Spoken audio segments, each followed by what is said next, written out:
कहानी की शुरुआत में हम एक बूढ़े आदमी को देखते हैं जिसके छत से कुछ आवाजें आ रही थी और जब वो छत पर जाता है तो उसे वहाँ कुछ नहीं मिलता, लेकिन एक खिलौना मिलता है जो अपने आप ही हिल रहा होता है। और जब वो गौर से देखता है तो उसे एक साया दिखाई पड़ता है जिसको देखने के लिए उस पर एक पर्दा डाल देता है, लेकिन उसे कुछ नजर नहीं आता। लेकिन कुछ ही देर बाद वो साया उसके सामने आ जाता है, जिसे देखकर बूढ़ा आदमी बहुत ही डर गया था और वो चादर में छुपा हुआ साया हमला कर देता है और उसे मार डालता है। फिर हमें कुछ सालों बाद का सीन दिखाया जाता है। एलिसन अपने बचपन के घर में अपने हस्बैंड के साथ रहने आई थी और एलिसन अपने डैड के मौत के बाद पहली बार अपने घर आई थी और उसे यहाँ आकर बहुत ही अच्छा लग रहा था, जिससे कि उसकी पुरानी यादें ताज़ा हो गई। उसका हस्बैंड रिचर्ड उससे कहता है कि अगर तुम्हें यहाँ पर रहना अच्छा नहीं लगता तो हम शहर में भी शिफ्ट हो सकते हैं, क्योंकि ये घर शहर से बहुत ही दूर था। एलिसन का एक छोटा सा बेटा भी था। रात को एलिसन को बहुत अजीब अजीब सपने आ रहे थे, जिस वजह से वो स्लीप पैरालिसिस में चली गई थी। इसका मतलब वो नींद में तो नहीं थी, लेकिन उसके जिस्म को भी हिला नहीं पा रही थी। असल में ये उसकी बचपन की बीमारी थी और उसका हस्बैंड उसे शांत करता है और बचपन में उसके डैड उसे इस बीमारी से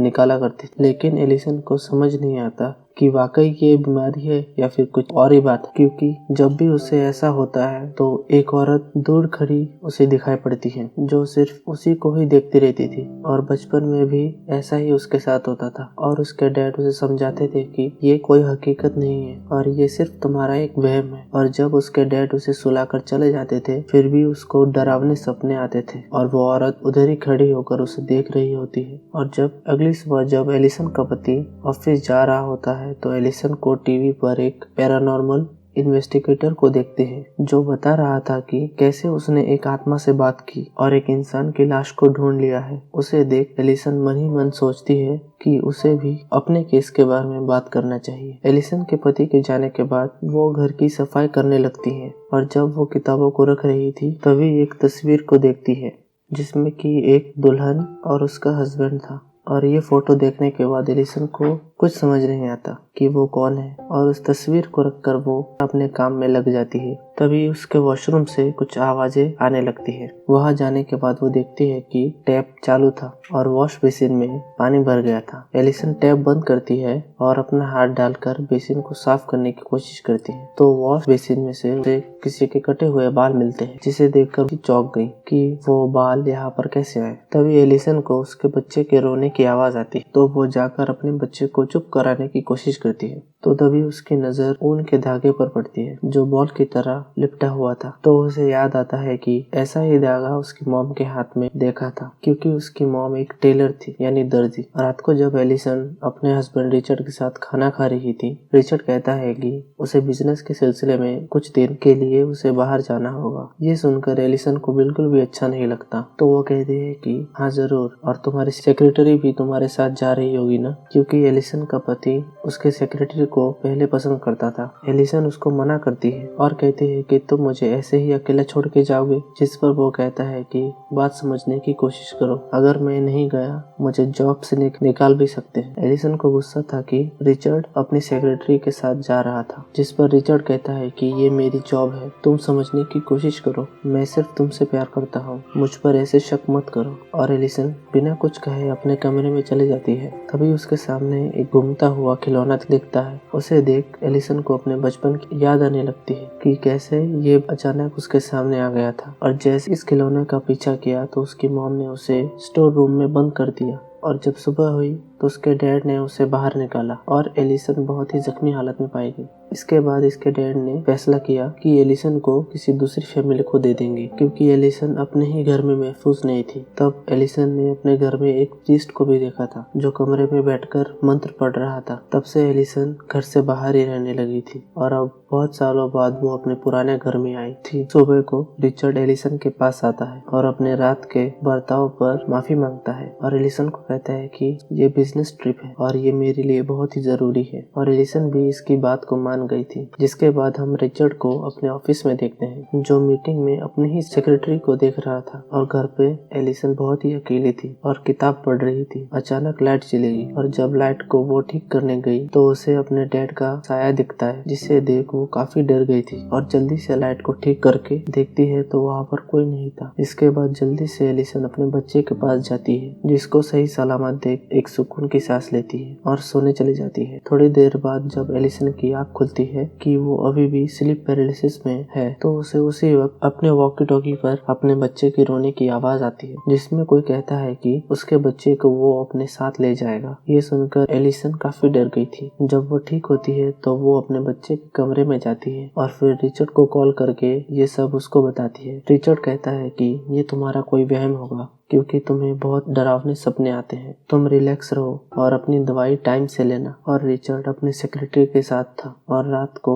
एलिसन को अपने ऊपर वाले कमरे से आवाज आती है और ये वही कमरा था जो मूवी के स्टार्ट में दिखाया गया था। मतलब यहाँ पर कुछ न कुछ गलत तो हुआ होगा। और एलिसन को एक पुराना टेप मिलता है जिसको एलिसन के डैड ने रिकॉर्ड किया था और एलिसन उसको लगाकर देखने लगी। उसमें देखती है कि उसके डैड, उसकी मॉम और वो एक जंगल में पिकनिक मनाने गए थे और साथ ही एक मॉम की वीडियो भी थी जिसमें उसकी मॉम कुछ अजीब सी हरकतें कर रही थी। तो उसके डैड ने एक प्रीस्ट को भी बुलाया था। ये सब देख एलिसन को कुछ समझ में नहीं आ रहा था कि उसकी मॉम को क्या हुआ था, क्योंकि आज तक उसके डैड ने इसके बारे में उसे कुछ भी नहीं बताया। एलिसन किसी तरह उस प्रीस्ट का पता करती है जिसको इसने वीडियो में देखा था और फिर उससे मिलने जाती है। प्रीस्ट उससे पूछता है कि तुम कौन हो? तो एलिसन कहती है कि आज से कुछ साल पहले मेरे डैड ने तुमसे कुछ मदद मांगी थी। मैं उन्हीं की बेटी हूँ। मुझे जानना है कि मेरी माँ को क्या हुआ था, वो क्यों अजीब अजीब हरकतें कर रही थी। प्रीस्ट कहता है कि सॉरी,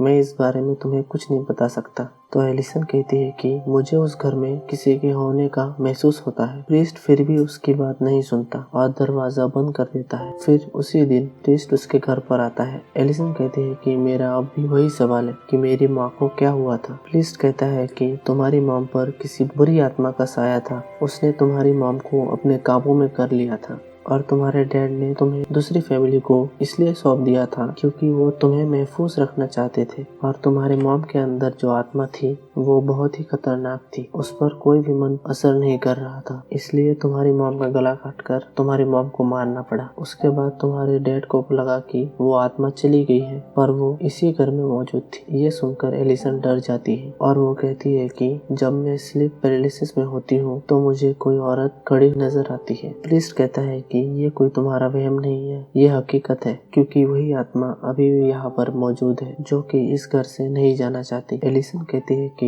आखिर उस आत्मा को हमसे क्या चाहिए। प्रीस्ट कहता है कि तुम्हारे नाना की शादी के बाद उनकी वाइफ अचानक गायब हो गई। फिर उन्होंने दूसरी शादी कर ली जिससे उनके पास 2 बच्चे थे, जिसमें सिर्फ तुम्हारी मॉम बची थी। और जो तुम्हारी आंटी थी यानी तुम्हारी माँ की दूसरी बहन, उनको वो आत्मा अपने साथ ले गई। और वो आत्मा कोई नहीं बल्कि तुम्हारी पहली नानी है जो अपने बच्चों को लेने आती है। प्रीस्ट जिस बच्चे की बात कर रहा था वो हमें आगे की कहानी में पता चलेगा। एलिसन को तभी प्रीस्ट के पीछे वो आत्मा नजर आती है, जिससे डरकर वो खड़ी हो जाती है और पूछती है कि इस आत्मा को यहाँ से कैसे भगाया जाए। वो कहता है कि इसके लिए उससे सभी जुड़ी हुई चीजें हमें जलाने होगी। तभी वहाँ पर रिचर्ड आ गया था जो इन दोनों की बातें सुन लेता है और उसे बहुत ही गुस्सा आता है और प्रीस्ट को जाने को कहता है, क्योंकि रिचर्ड इन सब बातों पर विश्वास नहीं करता और उसे लग रहा था कि प्रीस्ट उससे झूठे वादे कर रहा है। इसके बाद वो प्रीस्ट घर से चला जाता है।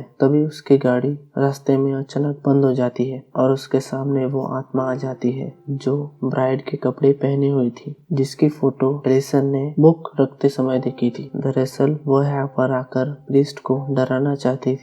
जिसके बाद प्रीस्ट मंत्र बोलने लगता है। इसी दौरान प्रीस्ट के गाड़ी का दरवाजा खुल जाता है और वो फौरन उसे बंद कर देता है, लेकिन फिर से वो दरवाजा खुल जाता है और प्रीस्ट बहुत ही डर गया था। तभी अचानक वो आत्मा प्रीस्ट पर हमला कर देती है और उसे मार देती है। उधर एलिसन अपने बच्चे को अपने कमरे में ले आई थी और तभी नीचे से कुछ आवाजें आने लगी। एलिसन प्रीस्ट को जाते हुए देखती है। अजीब था क्योंकि प्रीस्ट मर चुका था, तो फिर ये कौन है? जब एलिसन प्रीस्ट का पीछा करती है तो वहाँ पर उसे वही आत्मा खड़ी नजर आती है और उसे अपने साथ ले जाने लगी। इस दौरान जब रिचर्ड उसके पास आता है तो आत्मा वहाँ से चली गई थी और जब एलिसन और रिचर्ड अपने कमरे में आते हैं तो देखते हैं कि उनका बच्चा, वो आत्मा इनके बच्चे को ले गई है। तो रिचर्ड पुलिस को बुलाता है अपने बच्चे को ढूंढने के लिए और एलिसन जानती थी कि उसका बच्चा किसी और ने, उसी आत्मा ने चुराया है जिसे पुलिस नहीं ढूंढ सकती। उस पैरानॉर्मल इन्वेस्टिगेटर को घर पे बुलाते हैं जिसको एलिसन ने टीवी पर देखा था और वो एलिसन के बुलाने पर उसके घर आता है और उन्हें एक जादुई क्रिस्टल बॉल देता है और कहता है कि जब कोई बुरी आत्मा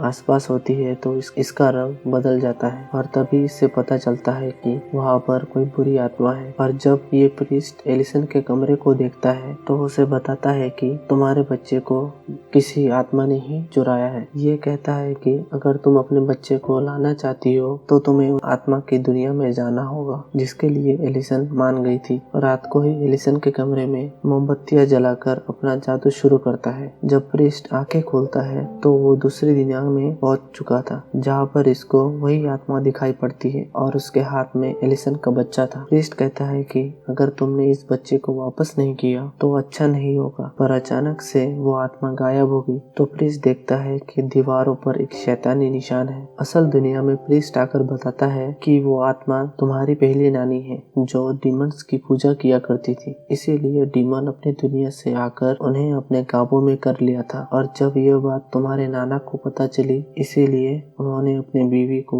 जिंदा दफन कर दिया, जिसका बदला वो डीमन और उनकी बीवी मिलकर ले रही है। जैसे पहले तुम्हारी मॉम की बहन को उठ ले गए, बिल्कुल ऐसे ही तुम्हारे बच्चे को भी उठाकर ले गए हैं। एलिसन पूछती है कि आखिर वो बच्चों को क्यों उठाकर ले जाती है। प्रीस्ट कहता है कि जब तुम्हारे नाना ने अपनी बीवी को जिंदा दफनाया तो वो माँ बनने वाली थी, इसी बात का बदला वो इस फैमिली के बच्चों को उठाकर पूरा कर रही है। रिचर्ड भी ये सभी बातें सुनकर बहुत ही हैरान था और वो प्रीस्ट से पूछता है कि अब हमें क्या करना चाहिए, हम अपने बच्चे को कैसे वापस लाएं। वो प्रीस्ट कहता है कि उसकी दुनिया में जाकर, और एलिसन ही इस काम को पूरा कर सकती है क्योंकि एक माँ की ताकत ही अपने बच्चे को बचा सकती है। अब कमरे में एलिसन को लेटा देते हैं, लंबे लंबे सांस लेने को कहते हैं। ऐसा करते ही एलिसन दूसरी दुनिया में पहुंच जाती है जहाँ पर वो अपने आप को एक बॉक्स में कैद पाती है और जैसे तैसे वो ऐसे बाहर आकर अपने बचपन के कमरे में पहुंच जाती है जहाँ वो टीवी देख रही थी। वहीं पर इसकी मॉम इसके पास आती है और दिलासा देती है कि सब कुछ ठीक हो जाएगा। एलिसन कहती है कि